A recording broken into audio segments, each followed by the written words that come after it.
Chegamos então ao terceiro gigante da série, Gigantes da Alma.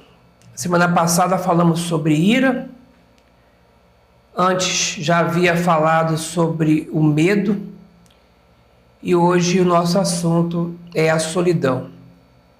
O texto que servirá de base para o nosso estudo é João, Evangelho de João 16, verso 32. Estarei fazendo então a leitura na minha versão e diz assim: Eis que vem a hora e já é chegada em que sereis dispersos, cada um para a sua casa, e me deixareis só. Contudo, não estou só, porque o Pai está comigo. São as palavras de Jesus e demonstram talvez um dos momentos mais difíceis do ministério, da vida, da história de Jesus. Tanto que mais tarde o autor de Hebreus, ao escrever sobre o que ele passou nesse momento, que Jesus passou nessa circunstância, ele dirá que ele chorou tão intenso que suou sangue, um fenômeno que tem tão profunda a angústia de Jesus ali. E esse texto retrata bem o que é a solidão. Talvez essa angústia sentida por Jesus demonstra um pouquinho do que é esse sentimento que eu chamo de gigante, porque tem sido aí, apesar das grandes populações, uma das causas de mais sofrimento, que mais levam pessoas, inclusive, ao suicídio. Sem dúvida, a solidão é um dos maiores problemas do homem contemporâneo. Estranho isso, né? Vivemos uma época de tanta comunicação, de tanta integração, mas as pessoas estão sozinhas. Norman Cousins, um escritor, ele escreveu um romance chamado O Homem Moderno Está Obsoleto. E lá tem uma frase que diz assim: toda a história do homem é um esforço para destruir a solidão. A ideia dele é que o homem, na verdade, em toda a sua história, ele foi tentando construir uma forma de vencer, de lidar com a solidão, construindo cidades, se organizando em sociedades, porque poucas coisas são tão destruidoras da própria personalidade do que essa sensação de solidão. Tanto que Deus ensina lá no Gênesis, não é bom que o homem viva só, que o homem esteja só.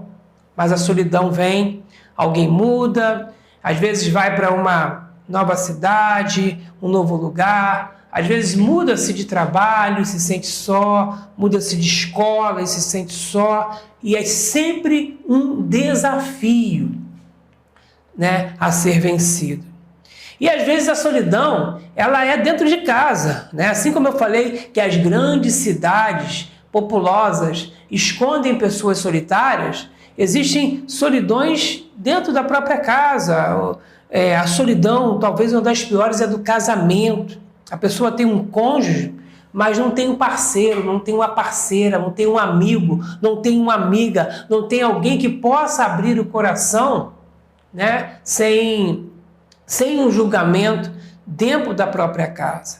Não tem ideias a ser partilhadas com a pessoa dentro da própria casa. Não tem planos comuns dentro da própria casa, enfim, não tem a mesma visão.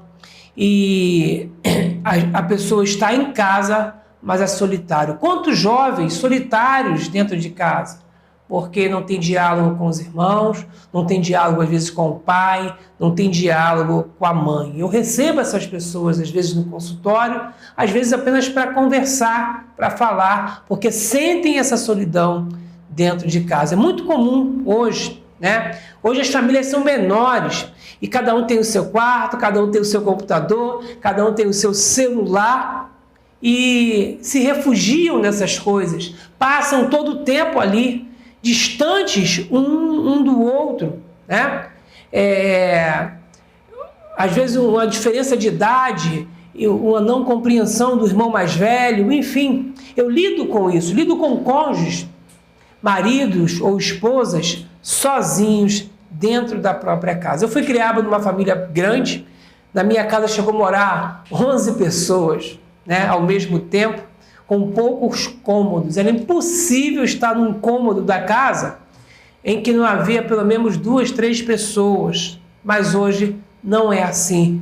Nós nos organizamos e chamamos um pouco a solidão para dentro da nossa casa.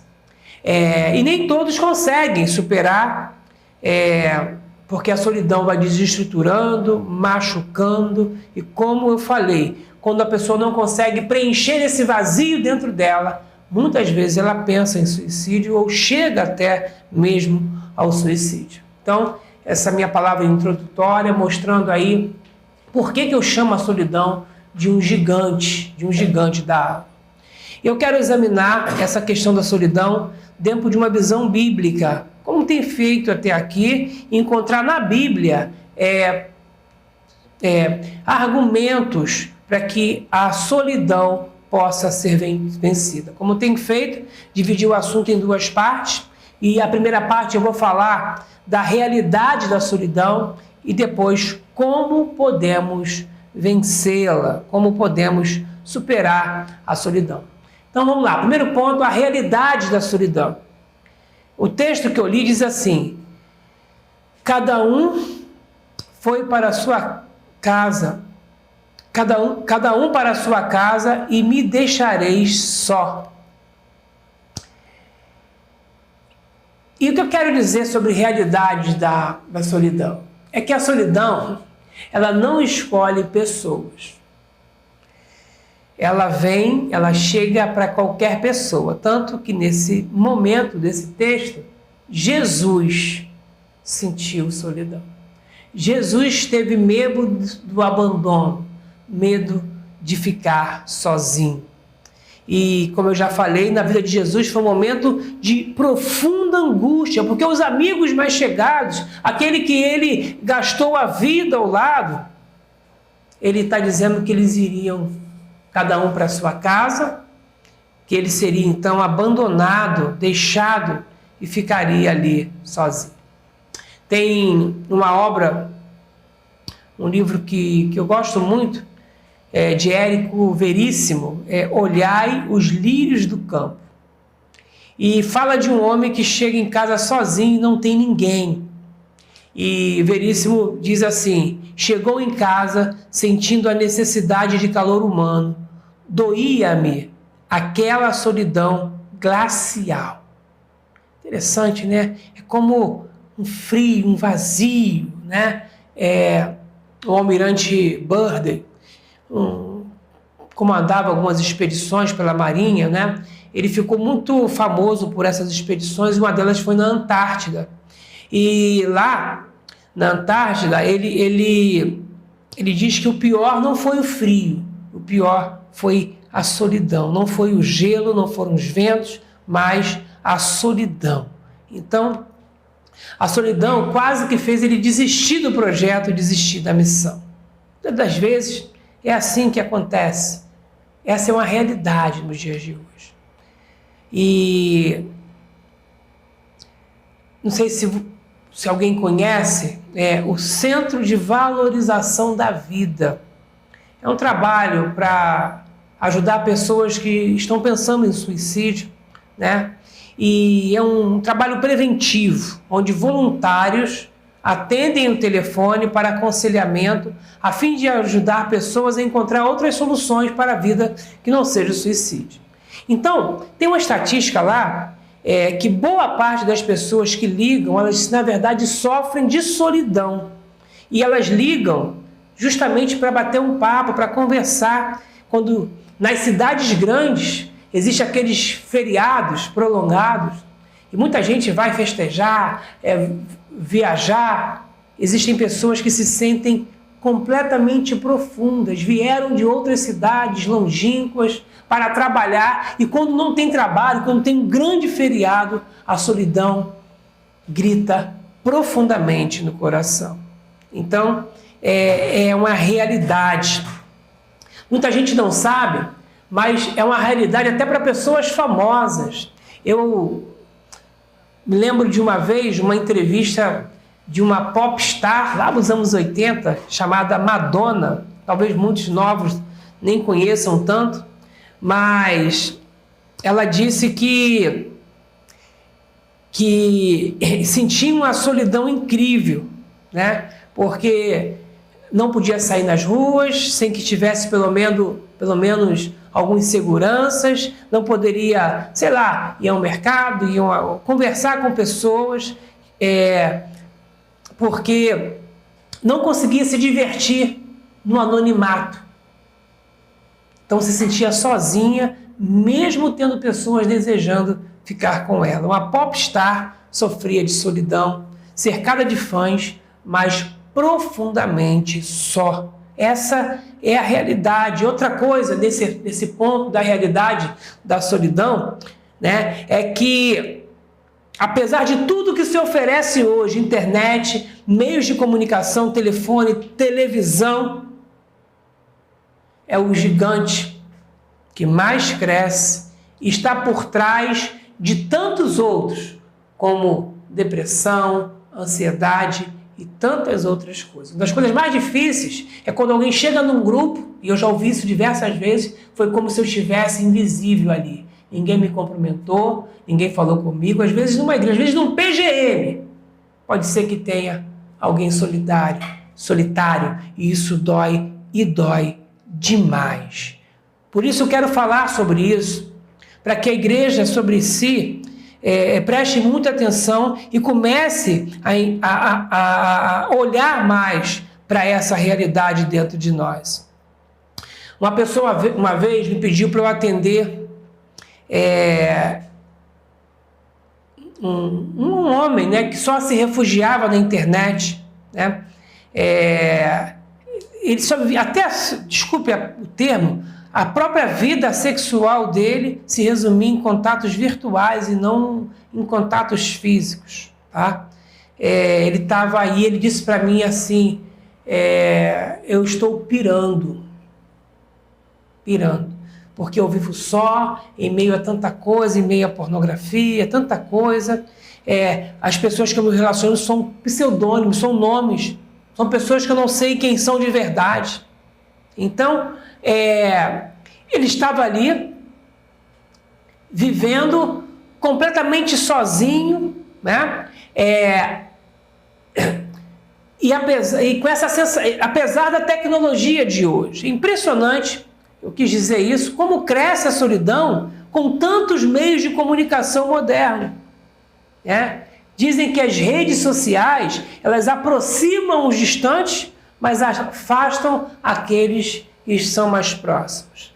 Em meio à multidão, tem televisão, tem Netflix, tem Disney, tem Amazon Prime, pode se comunicar, mas dentro de si permanece aquela sensação de solidão. Quero citar ainda um filósofo chamado Søren Kierkegaard. E ele diz assim: as pessoas fazem tudo o que é possível em matéria de diversão e empreendimentos atordoantes para se afastarem de si a ideia de solidão. Essa é a realidade, mas a semelhança do medo e da ira que eu expliquei anteriormente, eu quero dizer para você que a solidão também pode ser construtiva, né?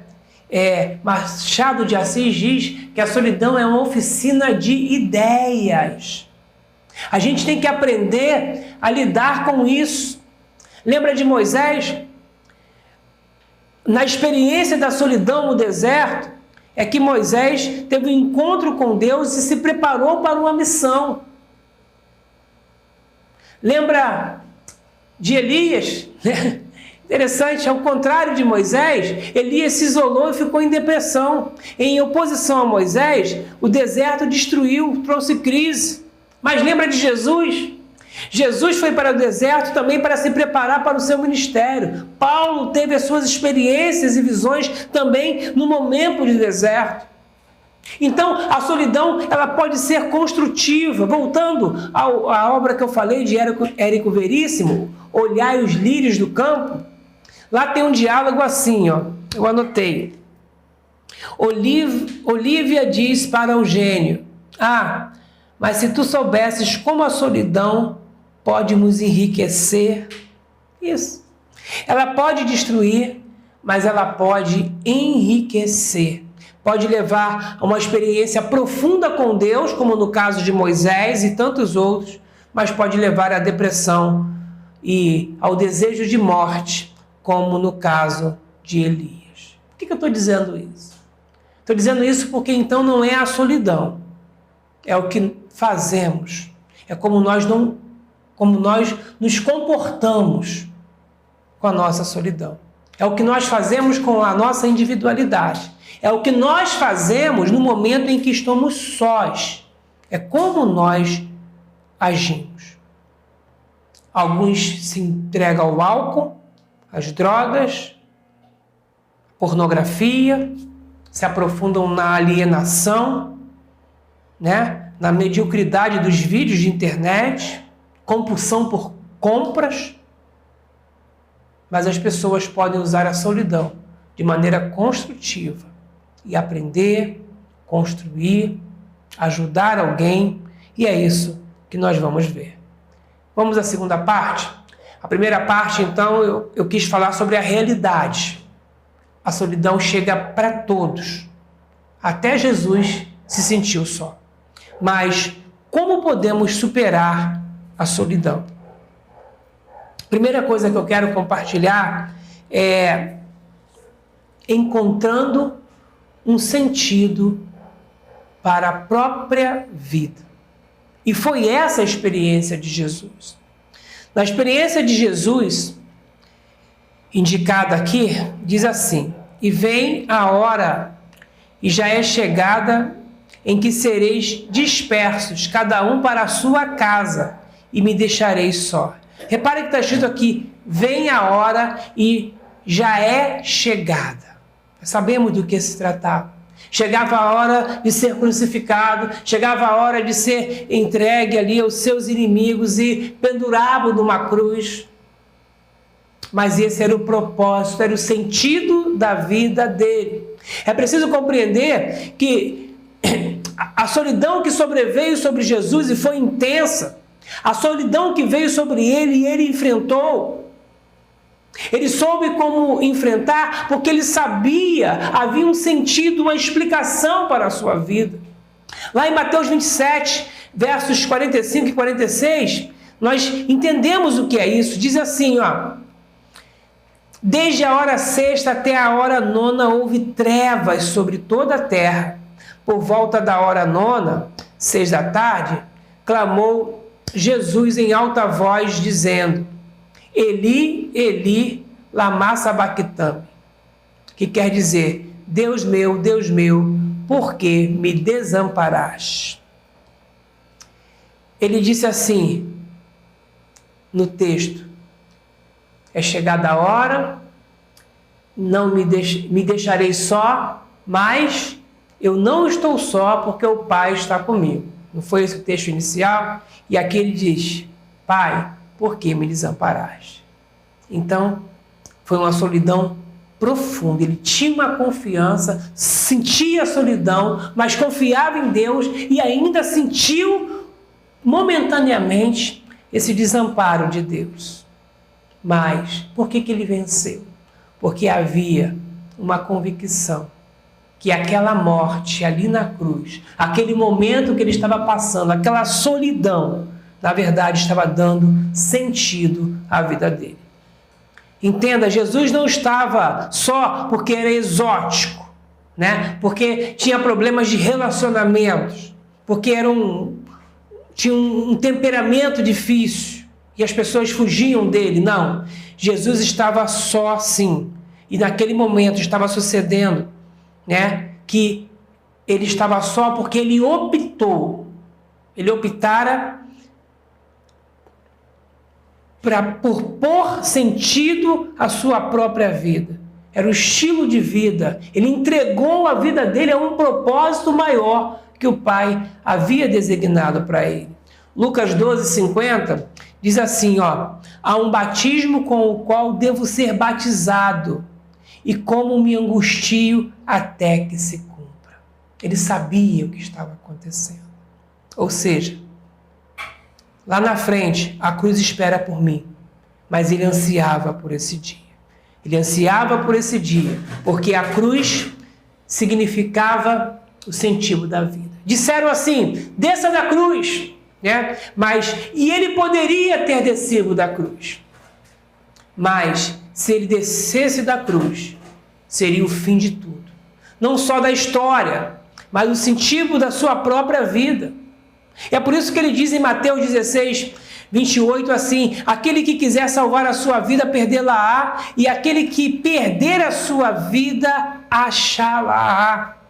Ou seja, quando a vida não tem sentido, nós podemos dar sentido à vida. A vida de Cristo talvez não tivesse muita explicação. Ele veio para morrer, mas isso dava sentido à vida dele. Isso dava significado à vida dele. O significado da vida é dado por nós, pelo nosso senso de utilidade. É entender que você pode ser alguém útil aos olhos de Deus. Você pode fazer alguma coisa. Deus pode usar você, se valer de você. Há pessoas que você pode marcar. Qual o sentido da sua vida? Não se desespere com a solidão, mas use a sua vida, aprenda a usar a sua vida como fonte de bênção e edificação para a vida de alguém.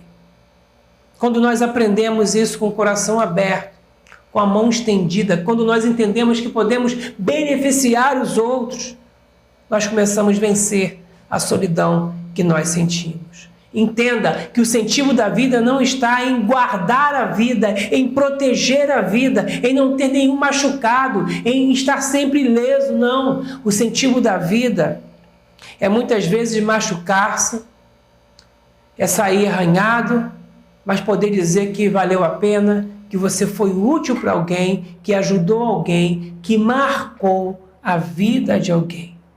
Quem descobre o sentido da vida começa a vencer a solidão. Um pastor muito conhecido, já pregou aqui na PIB da Freguesia, pastor Irlandes Pereira, antigo, muito antigo, e uma vez ele contou uma das suas histórias. Ele falou que um irmão da igreja procurou ele, né? Daquelas pessoas que parece que vão ficando abandonadas na igreja, sem espaço, ninguém cumprimenta, ninguém dá atenção. Ele se sentia muito mal por isso e chegou para o pastor e disse assim: pastor, tire o meu nome do hall de membros.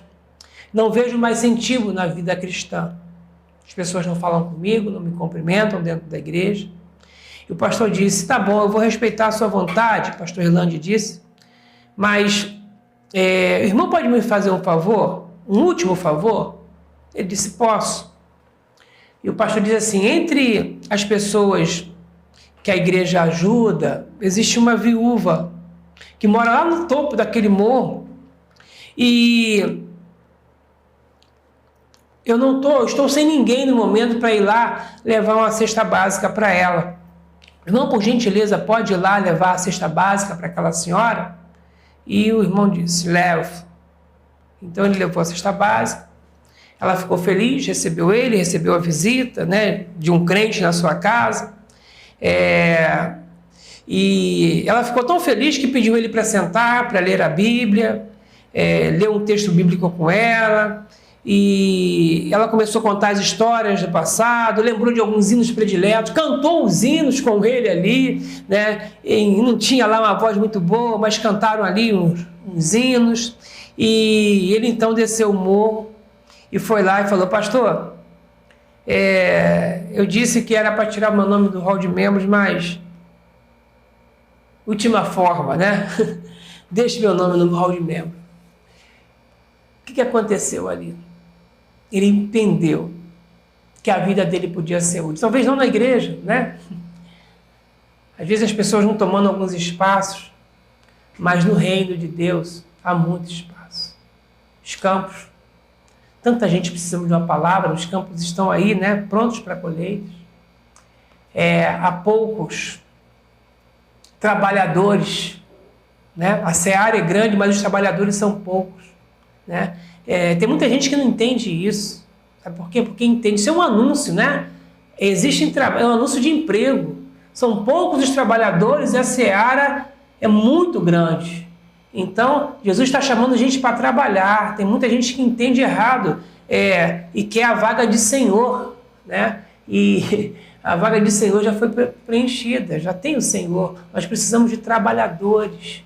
Então, quando a gente descobre essa forma onde trabalhar, aonde ser útil no reino de Deus, a gente começa a vencer, de fato, a solidão. Na experiência desse irmão, que o pastor Irlande citou, né, existe o seguinte: ele entendeu o senso de utilidade. Existem pessoas que precisam ser cuidadas, protegidas, abraçadas, né? E quando a gente entende isso, às vezes eu penso assim,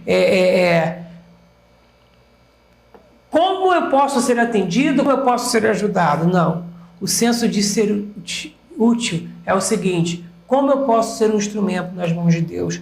Quem eu posso ajudar? Essa é a primeira coisa. Como superar a solidão? Descubra o sentido da sua vida. Segundo, lembrando das promessas de Deus. Hebreus 13:5 diz assim: nunca deixarei, nem te desampararei. É Deus falando que nunca vai nos deixar e nunca vai nos desamparar. Talvez você possa estar em casa sem apoio no trabalho, na própria igreja, em vários setores. Mas lembra de uma coisa: nunca estamos longe dos olhos de Deus, nunca estamos sem a proximidade do Salvador. Filipenses 4:5 diz assim, perto está o Senhor. Né? Salmo 145:18 diz: perto está o Senhor de todos os que invocam. É uma promessa dele, de que não nos deixaria sozinhos. Eis que estou convosco, diz Mateus, né? Todos os dias até a consumação dos séculos. É promessa.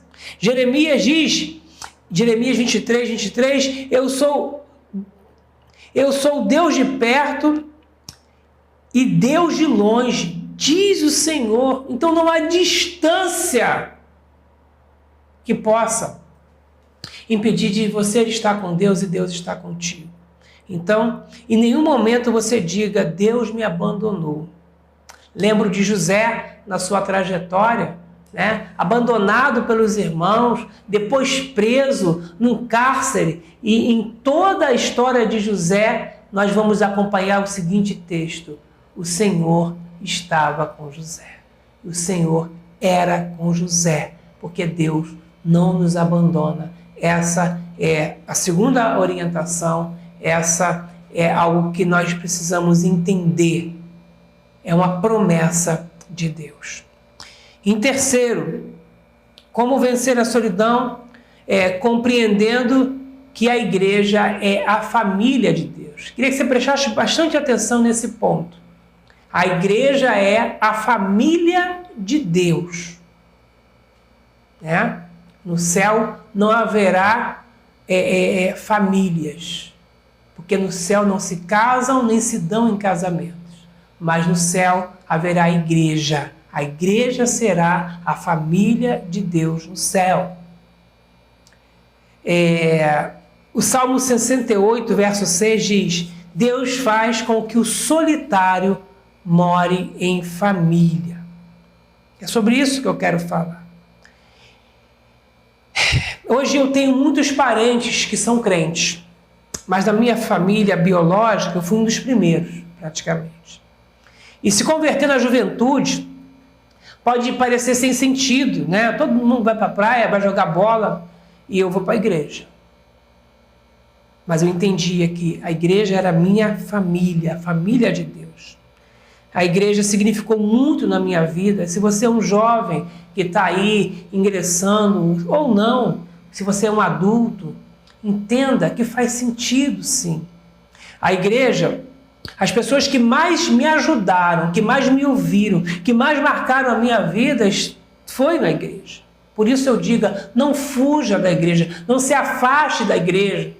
A pandemia tem deixado algumas pessoas frias e distantes da igreja do Senhor, da obra do Senhor, né? Mas pode ser que você tenha então a sua família estruturada e não precise da igreja, não é isso? Mas na igreja lá tem pessoas que precisarão de você e da sua família, então não fuja, venha para a igreja. Venha para a sua igreja, porque ela é a família de Deus. A maioria dos meus trabalhos, eu lembro disso no seminário, foram feitos na casa de famílias da igreja, de uma família da igreja, porque eu não tinha sequer computador na minha casa. Mas na igreja havia uma família que me apoiava, que me ajudava. E se hoje eu estou aqui pregando, falando da palavra de Deus, se hoje eu tenho a minha família, se hoje eu tenho as minhas formações acadêmicas, eu devo muito a famílias que me ajudaram. E essas famílias eu conheci na igreja. Por isso eu convido você, não fuja da igreja. A igreja é a família de Deus. É o lugar onde o solitário encontra apoio.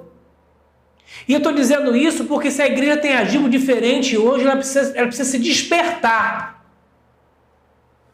Existe solidão no mundo, mas não pode existir solidão na igreja. Nós precisamos entender isso.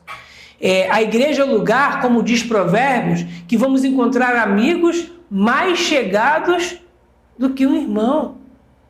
Pessoas que o amarão, pessoas em que você confiará, pessoas que te ajudarão, pessoas que você pode abrir o coração, parceiros de oração que lhe ouvirão. Que coisa fantástica isso! É a coisa mais carente no mundo que nós temos na igreja e temos deixado que se esfrie. Então a igreja, sim, o evangelho pode combater a solidão, sim. Eu me lembro das palavras de Jesus quando estava na cruz. Citei uma, mas tem outra. Que ele vai dizer assim: mulher, eis aí o teu filho. De João, eis aí a tua mãe. Ou seja, João e Maria, pessoas diferentes, de sexo diferente, de idade diferente, de culturas diferentes.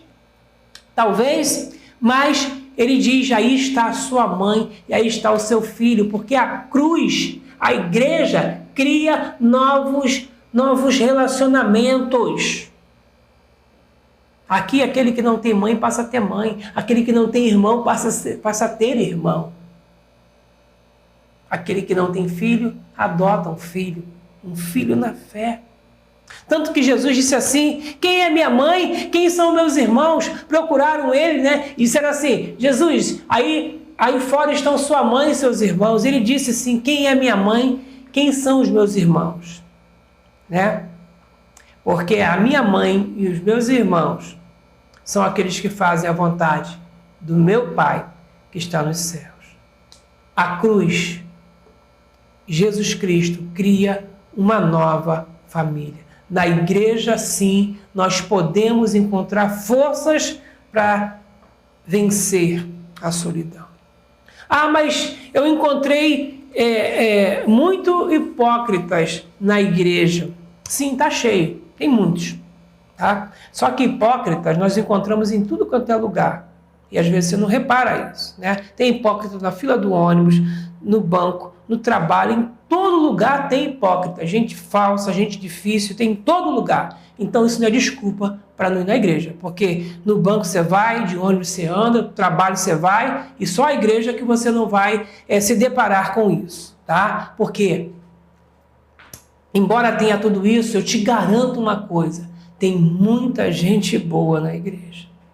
Então, Se você é gente boa, vem para a igreja, venha ser maioria, né? Venha para que os hipócritas sejam insignificantes, sejam em menor número e desapareçam aqui. Ou seja, venha enriquecer a igreja. A verdade é que encontramos muito mais gente boa, interessante e significativa na igreja e precisamos valorizar isso. Então, essa é a terceira coisa. Nós, como igreja, precisamos ser e nos ver como a família de Deus, para que o solitário possa viver em família. Precisamos nos amar mais, precisamos prestar mais atenção nos outros, naqueles que estão sós, sermos mais acolhedores. Nem todo mundo tem a personalidade expansiva, tem gente que é tímido, né? Se aproxima, vai lá, vem acolher, vem cativar, para que a igreja seja a família de Deus. Eu quero concluir a minha palavra, não quero ir muito longe, mas já ouviram aquelas ilustrações antigas, né? Do carvão junto das brasas? Então põe o carvão junto das outras brasas e ele aquece. Pega o carvão e tira, né? Perto das brasas e ele se apaga, né? Ele vira só carvão. E põe o carvão então de volta e ele volta a encandecer e ele se aquece de novo. Isso simboliza a comunhão da igreja. Tá? Afaste-se e você esfriará. E o pior nem é isso. Quando você se afasta, às vezes está presente, mas o coração está longe. Quando você se afasta, você cai na síndrome de Adão. Lembra de Adão acusando a mulher? A mulher que tu me deste. Sabe qual é a síndrome de Adão? A síndrome de apontar o dedo, de acusar o outro, de apontar o dedo para tudo que é direção. Não caia nisso. Se achegue-se à igreja, conviva, e seu coração será aquecido, e você descobrirá a mais fantástica família sobre a face da terra, a família de Deus, a igreja do Senhor Jesus Cristo. E termino a minha palavra com uma história que eu li. Eu li uma história que na Europa, durante a Segunda Guerra, um pastor foi colocado numa cela num campo de concentração. E ao lado da cela, era uma solitária, havia uma outra pessoa e eles não se viam, também numa cela chamada solitária. E eles não se viam, mas conseguiam se comunicar com batidas na parede, usando aquele código, o código de Morse. Então, eles conheciam o código de Morse e eles conversavam ali com batidas na parede. E se estabeleceu-se um vínculo, né, entre as duas células, entre as duas solidões, entre as solitárias ali. Só que um dia aquela conversa terminou da seguinte maneira. Uma pessoa disse assim: é um inferno estar só aqui nesta cela. E o pastor respondeu: aqui na minha cela estou com Cristo. É um céu estar aqui nesta cela. O que eu quero dizer? O campo de concentração era o mesmo. O sofrimento era o mesmo. A cela estava vazia, né? Havia uma parede separando os dois. Mas de um lado havia um homem que tinha compreensão, que tinha Cristo. E Cristo dava sentido, dava segurança àquele homem. De um lado, um homem sem perspectiva. Por isso, a solidão gritava tão alto na vida dele. Então, conhecer a Cristo faz toda a diferença. Quero parafrasear Mateus 11, 28 e 30, né? Não estou forçando o texto, mas bem que ele poderia ser assim: vinde a mim, todos vós solitários, abandonados, desacompanhados, e eu vos darei companhia, né? Então, Jesus diz: vinde a mim todos vós que estáis cansados e sobrecarregados, e eu vos darei descanso. Mas ele dá companhia para todos nós. A companhia de Jesus, que jamais cessa. A companhia que ninguém pode tirar. Se você está me ouvindo nessa palavra, se você se sente só, eu quero dizer que Jesus Cristo, ele quer ser seu amigo. Se você está só, há alguém que nunca vai te deixar só. E você precisa, então, entregar a sua vida a Jesus Cristo. E digo mais, se você está só, vem para a igreja. Busque pessoas confiáveis, amigos, irmãos, porque a igreja é a família de Cristo. E ela, se tem deixado de ser, precisa voltar a ser a família de Cristo. Mas não fique só. Chame Jesus Cristo para participar da sua vida.